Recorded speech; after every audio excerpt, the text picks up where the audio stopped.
semua. Di sini saya akan menjelaskan tentang kalimat efektif.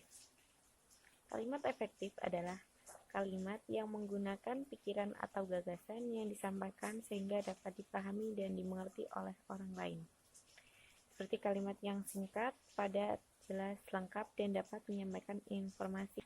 Di sini ada beberapa contoh kalimat efektif. Seperti ini contohnya. Kepada para mahasiswa diharap mendaftarkan diri di subbagian akademik. Nah, itu kalau menurut saya kurang efektif. Jadi, kalimat yang efektif itu para mahasiswa diharap mendaftarkan diri di subbagian akademik. Yang kedua, dengan ransum yang memiliki keseimbangan nutrisi mempengaruhi pertumbuhan bobot badan ternak babi. Jadi, menurut saya yang menjadi kalimat efektif itu dengan ransum yang memiliki keseimbangan nutrisi mempengaruhi bobot badan ternak babi. Karena pertambahan sama bobot itu hampir sama pengertiannya, kayak gitu. Yang ketiga, data primer adalah data yang diperoleh di lapangan, sedangkan data sekunder adalah data yang diperoleh melalui bahan-bahan kepustakaan.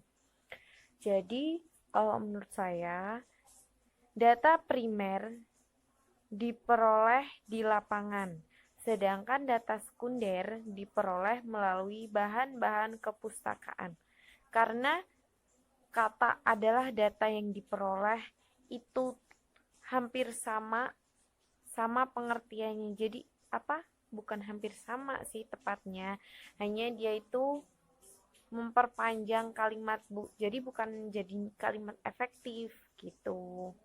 Yang keempat, proposal ini saya harus perbaiki secepatnya. Kalau menurut saya itu bukan kalimat efektif, juga bukan kalimat baku. Jadi kalau kalimat bakunya kayak gini, proposal ini harus saya perbaiki secepatnya. Itu kan kayak lebih baik gitu kata-katanya kan.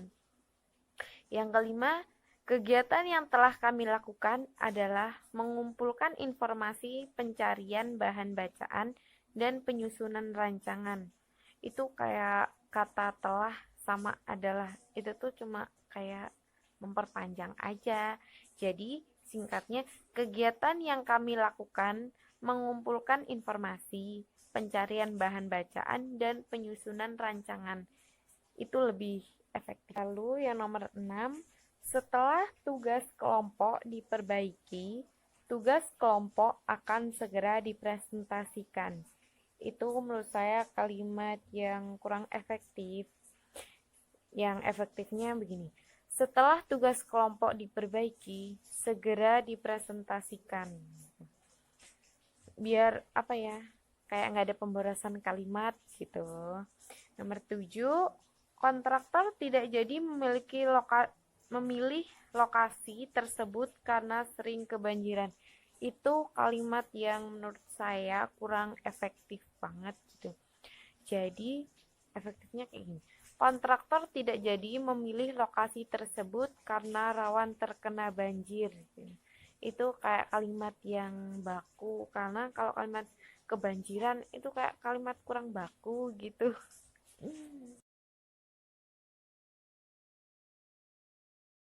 Jadi menurut saya kami ucapkan terima kasih atas bantuannya, itu lebih baiklah.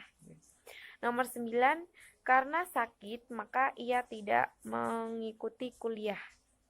Itu kalimat yang ada pemborosan katanya. Jadi seperti ini, karena sakit ia tidak mengikuti perkuliahan. Nah, kata maka itu dia itu kayak cuma nggak jelasin sih, cuma kayak memperboros kata aja gitu.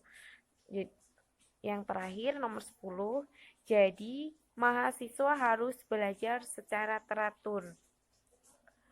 Yang efektifnya itu mahasiswa harus belajar secara teratur. Nah, gitu. Nah, itu contoh kalimat yang tidak efektif menjadi kalimat efektif. efektif. Terima kasih.